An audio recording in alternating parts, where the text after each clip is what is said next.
തുടക്കത്തിൽ ആത്മഹത്യയാണ് എന്ന് തന്നെയാണ് നവീൻ ബാബുവിൻ്റെ മരണത്തെക്കുറിച്ച് മാധ്യമലോകം അല്ലെങ്കിൽ സോഷ്യൽ മീഡിയ ഒക്കെ പറഞ്ഞിരുന്നത്. പി ദിവ്യയുടെ ആക്ഷേപം സഹിക്കാൻ വയ്യാതെ അപമാനിക്കുന്ന ആ ഒരു പ്രസംഗമെന്ന് പറയാൻ പറ്റൂല, ആ അവഹേളനം അത് സഹിക്കാൻ വയ്യാതെ നവീൻ ബാബു ആത്മഹത്യ ചെയ്തു എന്ന് തന്നെയാണ് പറഞ്ഞിരുന്നത്. എന്നാൽ തുടക്കം മുതൽ ഡിഫറൻറ്റ് ആൻസർ അടക്കമുള്ള ഏതാനും ചില യൂട്യൂബ് ചാനലുകൾ ഇതിലൊരു കൊലപാതക ശ്രമം ഉണ്ട് അല്ലെങ്കിൽ ഒരു കൊലപാതകമുണ്ട് എന്ന് സംശയിച്ചിരുന്നു. ആ സംശയമാണ് ഇപ്പോൾ ശരിയാണ് എന്ന് വരുന്നത്. നവീൻ ബാബുവിൻ്റെ മരണം ആത്മഹത്യയല്ല, അതൊരു കൊലപാതകമാണ് എന്ന് കുടുംബം ഒന്നടങ്കം ഇന്ന് വിശ്വസിക്കുന്നു. അത് തെളിയിക്കാൻ വേണ്ടി CBIയുടെ ഒരു സഹായം അവർ തേടിക്കൊണ്ടിരിക്കുന്നു. സർക്കാർ ആകട്ടെ അത് ഒരു കൊലപാതകമല്ല, അത് ആത്മഹത്യയാണ്, അതുകൊണ്ട് CBI അന്വേഷിക്കേണ്ട ആവശ്യമില്ല എന്ന നിലപാടിലേക്ക് എത്തിയിരിക്കുന്നു. അവർ ഉറച്ചു നിൽക്കുന്നു. അത് നേരത്തെ തന്നെ അങ്ങനെയാണ്.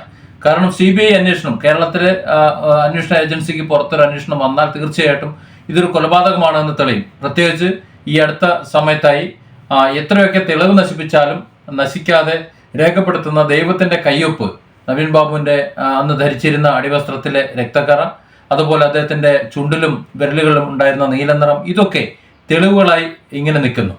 എന്നാൽ കണ്ണൂരിൽ നിന്ന് ആ ശരീരം വളരെ പെട്ടെന്ന് തന്നെ പത്തനംതിട്ടയിലേക്ക് എത്തുകയും നേതാക്കളുടെ തന്നെ ഒരു നിർദ്ദേശം അനുസരിച്ചോ, പാർട്ടി അണിയാണല്ലോ, അനുഭാവിയാണല്ലോ, വളരെ പെട്ടെന്ന് തന്നെ ദഹിപ്പിക്കുന്ന ആ ഒരു കാര്യത്തിലേക്ക് കടന്നപ്പോൾ ഒരു റീപോസ്റ്റ്മോർട്ടം പോലും തടയപ്പെട്ടു.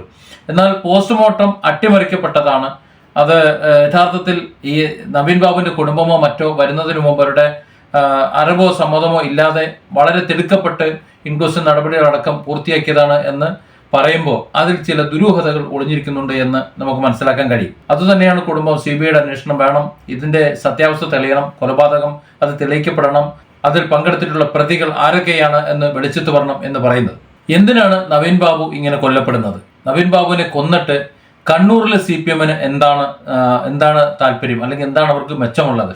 അവിടേക്ക് എത്തുമ്പോഴാണ് ഇതൊരു കൊലപാതകം എന്ന് തന്നെ കൃത്യമായി നമുക്ക് അനുമാനിക്കാൻ പറ്റുന്ന വിവരങ്ങൾ അറിയുന്നത്. അദ്ദേഹത്തിന്റെ കയ്യിൽ, നവീൻ ബാബുവിന്റെ കയ്യിൽ പല രേഖകളും ഉണ്ടായിരുന്നു, പല കാര്യങ്ങളും അറിയാമായിരുന്നു എന്നാണ് പറയുന്നത്. ഒന്നാമത് കണ്ണൂരിലെ നേതാക്കൾ, CPM നേതാക്കളുടെ ബിനാമി ഇടപാടുകൾ നമുക്കറിയാവുന്ന ഒരു കാര്യമാണ്. നവീൻ ബാബുവിന്റെ ഈ മരണത്തിന് പ്രാഥമികമായി നമ്മൾ ചർച്ച ചെയ്തത് പ്രശാന്തന്റെ പെട്രോൾ പമ്പിന്റെ നിർമ്മാണമാണ്. പ്രശാന്തന് അത്തരത്തിലൊരു പെട്രോൾ പമ്പ് ഉണ്ടാക്കാനുള്ള ഒരു സാമ്പത്തിക ശേഷി ഇല്ല എന്നും, അത് മാത്രമല്ല അദ്ദേഹം ഗവൺമെന്റ് സർവീസിലുള്ള ഒരാളായതുകൊണ്ട് അതിന് പറ്റില്ല എന്നും. എന്നാൽ അതിനെ മറികടന്നുകൊണ്ട് പ്രശാന്തനെന്നും രണ്ട് പേരിലാണ്, ആ പ്രശാന്ത് താനല്ല അല്ലെങ്കിൽ ആ പ്രശാന്തൻ താനല്ല എന്ന് വേണമെങ്കിൽ സമർത്ഥിച്ചുകൊണ്ട് ചെയ്യാൻ വ്യാജരേഖകൾ ഉണ്ടാക്കുകയും ആ രേഖകളുടെ പിൻബലത്തിൽ മറ്റാർക്കോ വേണ്ടി ബിനാമി പെട്രോൾ പമ്പ് തുടങ്ങാൻ വേണ്ടി അനുമതി നേടിയെടുക്കാൻ ശ്രമിക്കുകയും ചെയ്തു. എന്നാൽ ഇത് മനസ്സിലാക്കിയ നവീൻ ബാബുവിനെ സംബന്ധിച്ചിടത്തോളം അദ്ദേഹത്തിന് മറ്റ് ഓഫീസുകളിലെ രേഖകൾ കൃത്യമായി എത്തിക്കഴിഞ്ഞാൽ ചെയ്യാമെന്ന നിലപാടിലെത്തുകയും അവിടെ നിന്നുള്ള രേഖകളെല്ലാം എത്തിയ ശേഷം അദ്ദേഹം ഒപ്പിട്ട് കൊടുക്കുകയും ചെയ്താണ് നമ്മൾ കണ്ടത്. പക്ഷേ എന്നിട്ടും എന്തിനാണ് പി ദിവ്യ, നമ്മൾ തീയതികൾ നേരത്തെ പറഞ്ഞിരുന്നു, വളരെ നേരത്തെ തന്നെ നവീൻ ബാബു പെട്രോൾ പമ്പ് സംബന്ധിച്ച രേഖകൾ ഒപ്പിട്ട് കൊടുത്തിരുന്നു.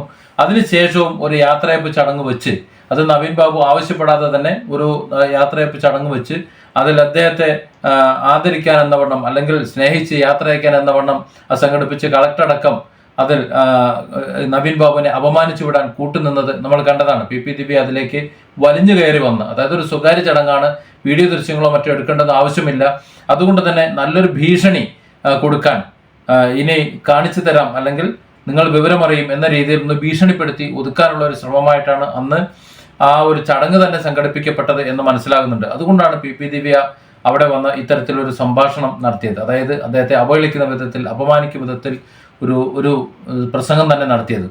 എന്നാൽ അതിലേറെ ദുരൂഹത വരുത്തുന്നത് ആ പ്രസംഗം റെക്കോർഡ് ചെയ്യപ്പെട്ടതാണ്, അഥവാ ആ പ്രസംഗം മാത്രമേ അവിടെ റെക്കോർഡ് ചെയ്യപ്പെട്ടിട്ടുള്ളൂ എന്നതാണ്. നവീൻ ബാബുവിന്റെ മറുപടി പ്രസംഗം എന്താണ് എന്ന് ഒരു പക്ഷേ ജനങ്ങൾ അറിഞ്ഞാനേ ഒരുപക്ഷെ ആ മീഡിയ പ്രവർത്തനം അവിടെ ഉണ്ടായിരുന്നുവെങ്കിൽ, ആ റെക്കോർഡ് ചെയ്ത ആൾ അവിടെ ഉണ്ടായിരുന്നെങ്കിൽ. പക്ഷെ അതൊന്നും അവിടെ കൂടിയവരുടെ ഉദ്ദേശമായിരുന്നില്ല, അല്ലെങ്കിൽ അവിടെ കൂടിയവരിൽ ചിലരുടെ ഉദ്ദേശമായിരുന്നില്ല എന്ന് മനസ്സിലാക്കാം. അതുകൊണ്ട് തന്നെയാണ് നവീൻ ബാബുവിന്റെ പ്രസംഗത്തിന് കാത്തു നിൽക്കാതെ പി ദിവ്യയുടെ പ്രസംഗം മാത്രം റെക്കോർഡ് ചെയ്ത് അത് വളരെ പെട്ടെന്ന് തന്നെ അന്ന് തന്നെ അത് സോഷ്യൽ മീഡിയ പേജുകളിൽ സംസ്ഥാനത്തൊട്ടാകെ പലർക്കും അയച്ചു കൊടുത്തത്. നവീൻ ബാബു ചാർജ് എടുക്കേണ്ടിയിരുന്ന പത്തനംതിട്ടയിൽ ആകമാനം അത് വൈറലായിരുന്നു എന്നാണ് പറയപ്പെടുന്നത്. കാരണം അദ്ദേഹം അത്തരത്തിലുള്ള ഒരു അഴിമതിക്കാരനാണെന്നും ഇത്രയും മോശമായിട്ടുള്ള ഒരാളാണ് ഇവിടേക്ക് ADMI ചാർജ് എടുക്കാൻ വരുന്നത് എന്നും പ്രചരിപ്പിച്ചിരുന്നു. അത് മാത്രമല്ല, അന്ന് പറഞ്ഞിരുന്ന PP ദിവ്യയുടെ ആ പ്രസംഗത്തിലുള്ളൊരു വാചകം ഇതൊരു കൊലപാതകമാണ് എന്നതിലേക്ക് സൂചന തരുന്നുണ്ട്. ഒരു സിവിൽ ഡെത്ത് എന്നും 2 ദിവസത്തിനുള്ളിൽ വിവരമറിയും എന്നും പറയുമ്പോൾ ആ 2 ദിവസത്തിനുള്ളിലാണ് മരണപ്പെട്ടതും അതിലൊരു ഡെത്ത് ഉണ്ട് എന്നതും ചിന്തിക്കുമ്പോൾ നവീൻ ബാബുവിന്റെ മരണം ഒരുപക്ഷെ PP ദിവ്യയ്ക്ക് നേരത്തെ തന്നെ അറിയാമായിരുന്നിരിക്കണം. അതല്ലെങ്കിൽ അങ്ങനെ അപായപ്പെടുത്തുന്നുണ്ട് എന്നുള്ള വിവരം ഒരുപക്ഷെ PP ദിവ്യയ്ക്ക് നേരത്തെ മനസ്സിലായിരിക്കണം. അതുകൊണ്ടാണ് ആ ചടങ്ങിന്റെ ഭാഗമായി, അതായത് നവീൻ ബാബുവിനെ ഈ ലോകത്ത് നിന്ന് യാത്രയാക്കുന്നതിന്റെ അവരുടെ തെളിവുകൾ മറ്റ് കാര്യങ്ങളൊക്കെ പുറത്തു വരാതിരിക്കാൻ വേണ്ടി, അതായത് ഇവരെ വിദേശയാത്രകളുണ്ട്, അനധികൃത സമ്പാദ്യമുണ്ട്, അതുപോലെ സ്വത്തുവകകളുടെ കാര്യങ്ങളുണ്ട്, സമ്പാദിച്ചു കൂട്ടിയ കള്ളപ്പണമുണ്ട്. PP ദിവ്യ തന്നെ ഇതിനിടയിൽ പലതവണ വിദേശയാത്ര നടത്തിയതായിട്ടുള്ള സംസാരം നേരത്തെ വന്നിരുന്നു, അതിനുള്ള ചർച്ചകളും നേരത്തെ വന്നിരുന്നു. പക്ഷെ പിന്നീട് അതേക്കുറിച്ച് യാതൊന്നും വേണ്ടിയിട്ടില്ല. അപ്പോൾ അടിക്കടിയുള്ള ഇത്തരത്തിലുള്ള വിദേശയാത്രകളും മറ്റ് കള്ളപ്പണ ഇടപാടുകളും ഭൂമി ഇടപാടുകളും അത് സംബന്ധിച്ച രേഖകളും എല്ലാം നവീൻ ബാബുവിന്റെ കയ്യിലുള്ളപ്പോൾ, അല്ലെങ്കിൽ അത്തരം വിവരങ്ങൾ നവീൻ ബാബുവിന്റെ കയ്യിലുള്ളപ്പോൾ ആ രേഖകളും വിവരങ്ങളുമായി നവീൻ ബാബു കണ്ണൂർ വിട്ട് പത്തനംതിട്ടയിലേക്ക് പോയാൽ അത് തങ്ങൾക്ക് അപകടമായിരിക്കുമെന്നും പാർട്ടിയിലെപ്പോഴും ഗ്രൂപ്പിസവും മറ്റു കാര്യങ്ങളുമുണ്ട്. അതുകൊണ്ട് തന്നെ ഒരുപക്ഷെ പത്തനംതിട്ടയിലെ ഗ്രൂപ്പ് അംഗങ്ങളോ അല്ലെങ്കിൽ മറ്റ് എതിർ ചേരിയിലെ ആൾക്കാരോ ചേർന്നുകൊണ്ട്, നേതാക്കളോ ചേർന്നുകൊണ്ട് കണ്ണൂർ ലോബിയെ ഒരുപക്ഷെ ഇല്ലാതാക്കിയേക്കും എന്നുള്ളൊരു ഭയം.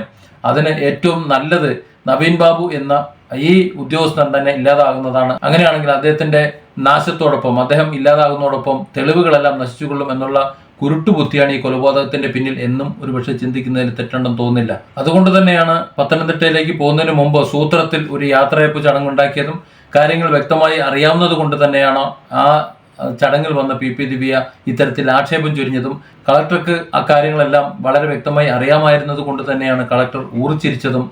ആദ്യം PP ദിവ്യയെ തള്ളിപ്പറഞ്ഞുകൊണ്ട് നവീൻ ബാബുവിനോടൊപ്പം നിൽക്കുകയും എന്നാൽ പിന്നീട് ജാമ്യം കിട്ടാൻ വേണ്ടി നവീൻ ബാബു ഇത്തരത്തിലൊരു കുറ്റകൃത്യം ചെയ്തു എന്താണ് എന്ന് പറയുന്നില്ല എന്നുണ്ടെങ്കിലും അദ്ദേഹം ഒരു മോശം ഉദ്യോഗസ്ഥനാണ് എന്ന നിലപാടിലേക്ക് അദ്ദേഹം എത്തിയത്. ഇവിടെ ഏറ്റവും ശ്രദ്ധിക്കപ്പെടേണ്ടത് നവീൻ ബാബു എങ്ങനെ മരണപ്പെട്ടു എന്നുള്ളതാണ്. നവീൻ ബാബു തൂങ്ങി മരിച്ചു എന്ന് പറയുന്ന ആ കയറിന് കേവലം 1/2 സെന്റിമീറ്റർ മാത്രമാണ് വണ്ണമുള്ളത്. 1/2 സെന്റിമീറ്റർ വലിപ്പമുള്ള ആ കയറിന് നവീൻ ബാബുവിനെ താങ്ങാനുള്ള ശേഷി ഉണ്ട് എന്നുണ്ടെങ്കിൽ അങ്ങനെ തന്നെ വെക്കാം. അങ്ങനെയാണ് എന്നുണ്ടെങ്കിൽ അദ്ദേഹത്തിന്റെ കഴുത്ത് മുറിഞ്ഞ് തല വേർപെട്ടായിരിക്കും അദ്ദേഹത്തിന്റെ മരണം സംഭവിക്കുക. കാരണം അത്രയ്ക്ക് വണ്ണം കുറഞ്ഞ കയറായതുകൊണ്ട് തന്നെ മുറിഞ്ഞു പോകാനുള്ള സാധ്യതയാണ് ഉള്ളത്. അല്ലെങ്കിൽ അതിനോളം തന്നെ പരിക്കുണ്ടാകാൻ സാധ്യതയുണ്ട്. ആ കയറിന് അദ്ദേഹത്തിന്റെ 55 കിലോ താങ്ങാനുള്ള ശേഷി ഉണ്ടെങ്കിൽ. ഇനി ഇല്ല എന്നുണ്ടെങ്കിൽ അത് പൊട്ടി വീഴേണ്ടതാണ്. അത്തരത്തിൽ പൊട്ടി വീണത് യാതൊന്നും ഒരു അനുഭവം എവിടെയും റിപ്പോർട്ട് ചെയ്യപ്പെട്ടിട്ടില്ല. അതായത് ആ കയറിൽ നവീൻ ബാബു തൂങ്ങി നിൽക്കണമെന്നുണ്ടെങ്കിൽ തൂങ്ങി മരണം സാധ്യമല്ല, തൂക്കിക്കൊല മാത്രമേ നടക്കൂ എന്നാണ് നമ്മൾ മനസ്സിലാക്കേണ്ടത്. അതായത് ആരോ കെട്ടിത്തൂക്കി, അതല്ലാതെ എടുത്തു ചാടുമ്പോൾ ഒന്നുകിൽ കഴുത്തു മുറിയും, അതല്ല എന്നുണ്ടെങ്കിൽ ആ കയറ് പൊട്ടും. ഇതാണ് സംഭവിക്കുക. അത്രത്തോളം വണ്ണം കുറഞ്ഞ ചെറിയ കയറാണ്. അപ്പോൾ ആരോ മനഃപൂർവ്വം കെട്ടിത്തൂക്കി അല്ലെങ്കിൽ കഴുത്ത് ഞെരിച്ച് കൊന്നു, കയറ് മാത്രം കെട്ടിത്തൂക്കി എന്നിട്ട് തൂങ്ങി മരണമാണ് എന്ന് വരുത്തി തീർത്തു എന്നും സംശയിക്കുന്നതിൽ തെറ്റുണ്ടെന്ന് തോന്നുന്നില്ല. നവീൻ ബാബു മരണപ്പെട്ടു, തൂങ്ങി മരിച്ചു എന്ന് പറയുന്ന കയർ അത് എവിടെ നിന്നാണ് വാങ്ങിയതെന്ന് യാതൊരു തെളിവുമില്ല. അദ്ദേഹം റെയിൽവേ സ്റ്റേഷനിലേക്ക് 2-3 വട്ടം പോയി തിരികെ വന്നു എന്ന് പറയുന്നുണ്ട്. അങ്ങനെ പോയതായി CCTV ദൃശ്യങ്ങളോ മറ്റും ഒന്നും കിട്ടാനില്ല. അതുമാത്രമല്ല അദ്ദേഹം സഞ്ചരിച്ചിട്ടുള്ള ഓട്ടോറിക്ഷക്കാരുടെ യാതൊരു വിവരങ്ങളുമില്ല. ഏറ്റവും ശ്രദ്ധിക്കേണ്ട മറ്റൊരു വിഷയം, നവീൻ ബാബുവിന്റെ സാധാരണഗതിയിലുള്ള ഒരു ശീലം, അദ്ദേഹം രാവിലെ എഴുന്നേൽക്കുകയും രാവിലെ തന്നെ വാതിൽ തുറന്നിടുകയും ചെയ്യുമായിരുന്നു എന്നുള്ളതാണ്. അത് അനേകം പേർ സംസാരിച്ചു കേട്ടു. അങ്ങനെയാണ് എന്നുണ്ടെങ്കിൽ അദ്ദേഹത്തെ കാണാൻ ചെന്ന വ്യക്തി രാവിലെ തന്നെ നവീൻ ബാബു എഴുന്നേറ്റ് വാതിൽ തുറന്നിട്ടതാണ് എന്ന് മനസ്സിലാക്കാതെ എന്തുകൊണ്ടാണ് വാതിൽ തുറന്നു കിടക്കുന്നത് കണ്ട് അദ്ദേഹം തിരിച്ചുപോയി ആളെ കൂട്ടി വന്ന് ഉള്ളിലേക്ക് കയറിയത്? നവീൻ ബാബു സാധാരണ രാവിലെ വാതിൽ തുറന്നിടാത്തൊരു ശീലമാണ് എന്നുണ്ടെങ്കിൽ നമുക്ക് അതെന്തോ സംഭവിച്ചു, വാതിൽ തുറന്നു കിടക്കുന്നു, അതുകൊണ്ട് ആരെങ്കിലും ആളെ കൂട്ടി വന്നു എന്ന് പറയാം. എന്നാൽ നവീൻ ബാബു എല്ലാ ദിവസവും വാതിൽ തുറന്നിടുന്ന ആളാവുമ്പോൾ സ്വാഭാവികമായിട്ടും വാതിൽ തുറന്ന് കിടക്കുന്നത് കണ്ട് ഈ ചെന്ന വ്യക്തിക്ക് അദ്ദേഹത്തിന്റെ ക്വാർട്ടേഴ്സിന്റെ ഉള്ളിലേക്ക് കടന്ന് ചെല്ലാവുന്നതാണ്. പക്ഷേ അത് ചെല്ലാതെ ആളെ കൂട്ടി വന്നതിൽ നിന്ന് തന്നെ, അല്ലെങ്കിൽ അത്തരത്തിലൊരു സംസാരം ഉണ്ടാക്കിയതിൽ നിന്ന് തന്നെ ഇതൊരു കൊലപാതകമാണ് എന്ന് സംശയിക്കണം. പിന്നെ അദ്ദേഹത്തിന്റെ മരണം എങ്ങനെ സംഭവിച്ചു എന്നുള്ളതാണ്. നവീൻ ബാബുവിന്റെ അടിവസ്ത്രത്തിൽ ചോര ഉണ്ടായിരുന്നു, ചോരയിൽ കുളിച്ചിരുന്നു എന്നുള്ള ഒരു വാർത്ത പുറത്തു വന്നിരുന്നു. അത് പോലീസിന്റെ ഇൻക്വസ്റ്റ് റിപ്പോർട്ടിലുണ്ട്. എന്നാൽ അതിനുശേഷം പോസ്റ്റ്മോർട്ടം റിപ്പോർട്ടിലോ മറ്റോ എവിടെയും അത്തരത്തിലൊരു വിവരം എവിടെയും കാണുന്നില്ല. അങ്ങനെയാണെങ്കിൽ സ്വാഭാവികമായും അരക്കെട്ടിൽ ഉണ്ടാക്കിയ മാരകമായ ക്ഷതം, അതല്ലെങ്കിൽ മർമ്മഭാഗത്തുണ്ടാക്കിയ ചവിട്ട്, അതിശക്തമായ ചവിട്ട്, അതൊക്കെ അദ്ദേഹത്തിന്റെ ബോധം ഒരുപക്ഷെ കെടുത്തിയിട്ടുണ്ടാകാം. ആ സമയത്ത് ചോര പുറത്തു വന്നിട്ടുണ്ടാകാം. അതൊക്കെ മാറ്റി വൃത്തിയാക്കിയാണ് പോസ്റ്റ്മോർട്ടത്തിന് ശരീരം കൊടുത്തത് എന്ന് നേരത്തെ വ്യക്തമായിരുന്നു. അപ്പോൾ അതെന്താണ് സംഭവിച്ചത് എന്നതിനെക്കുറിച്ച് പോലീസിനും അതുപോലെ പരിയാരം മെഡിക്കൽ കോളേജിലെ ഡോക്ടർമാർക്കും ഒക്കെ വളരെ വ്യക്തമായി അറിവുണ്ടായിരുന്നു. അതുകൊണ്ടാണ് ആരും അറിയാതെ, ഇരുചെവി അറിയാതെ അദ്ദേഹത്തിന്റെ പോസ്റ്റ്മോർട്ടം നടത്തിയത് എന്ന് പറയാതിരിക്കാൻ വയ്യ. നവീൻ ബാബുവിന്റെ കുടുംബം വളരെ വ്യക്തമായി വിളിച്ചു പറഞ്ഞിരുന്നു. കളക്ടറോട് വിളിച്ചു പറയാനാണ് പറഞ്ഞത്. യഥാർത്ഥത്തിൽ പോലീസിലെ ഉന്നത ഉദ്യോഗസ്ഥരോടാണ് വിളിച്ചു പറയാൻ പറയേണ്ടത്. ആ സ്ഥാനത്ത് കളക്ടറോട് വിളിച്ചു പറയാൻ പറഞ്ഞു. കളക്ടർ പറഞ്ഞത് യാതൊരു വിഷയം ഉണ്ടാവുകയില്ല എന്നാണ്. അതായത് അവിടെ പോസ്റ്റ്മോർട്ടത്തിൽ യാതൊരു പ്രശ്നമോ മറ്റു കാര്യങ്ങളോ ഒന്നും ഉണ്ടാവുകയില്ല എന്ന് ഉറപ്പ് കൊടുക്കുമ്പോൾ കളക്ടർക്ക് എങ്ങനെയാ അത് ഉറപ്പ് കൊടുക്കാൻ കഴിയും? കളക്ടർക്ക് എന്താണ് ഇതിലെ റോൾ? സത്യത്തിൽ നവീൻ ബാബുവിന്റെ കുടുംബത്തിന് ആ ആശുപത്രിയിൽ പോസ്റ്റ്മോർട്ടം നടത്തുന്നതിന് യാതൊരു താല്പര്യവുമില്ല എന്നവർ വിളിച്ചു പറയുമ്പോൾ അവരുടെ ഇഷ്ടത്തിന് മറ്റേതെങ്കിലും ആശുപത്രിയിൽ കോഴിക്കോടോ മറ്റെവിടെയെങ്കിലുമോ പോസ്റ്റ്മോർട്ടം നടത്താനുള്ള സൗകര്യം ഒരുക്കുകയായിരുന്നില്ലേ വേണ്ടിയിരുന്നത്. അപ്പോൾ തിടുക്കപ്പെട്ട് ഇവരെല്ലാവരും എത്തുന്നതിന് മുമ്പ് അതിന്റെ പ്രാഥമിക പരിശോധനകളും പോസ്റ്റ്മോർട്ടവും എല്ലാം നടത്തുകയും അതിനുശേഷം പാർട്ടി തന്നെ ഇടപെട്ട് നേരെ പത്തനംതിട്ടയിലേക്ക് കൊണ്ടുപോയി അത് സംസ്കരിച്ച് കരിച്ചു കളയുകയും ചെയ്തതോടെ ഇവിടെ എന്തൊക്കെയോ ചില ദുരൂഹതകൾ മറച്ചുവെക്കാൻ പാർട്ടി നേതൃത്വം അറിഞ്ഞു ശ്രമിക്കുകയാണ്. ഇതൊരു കൊലപാതകമാണ് എന്ന് സ്ഥാപിക്കുകയാണ്.